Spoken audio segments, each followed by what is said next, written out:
في مالي أحد الأعضاء فريقنا انتقل إلى مالي، فوجد في قرية من القرى في مالي يقولوا له التلاميذ يحفظون القرآن الكريم، يسقسي واحد يقول له شحال حافظ من القرآن الكريم؟ يقول لك أنا أحفظ ربع الجزائر.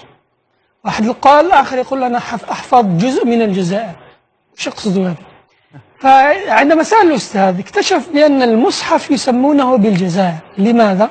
لأن المصدر الوحيد تاريخيا للمصاحف لمالي كانت من الجزائر، خاصة المصحف الردوسي هذا اللي يكتب بالخط المغاربي، عندما تقلب الدفة الأخيرة تجد مكتوب الجزائر.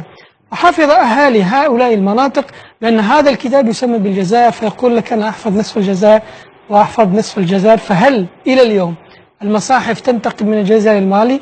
من يستطيع أن يبدأ مشروع هذا مستعدين للتعاون معه إن شاء الله. في مالي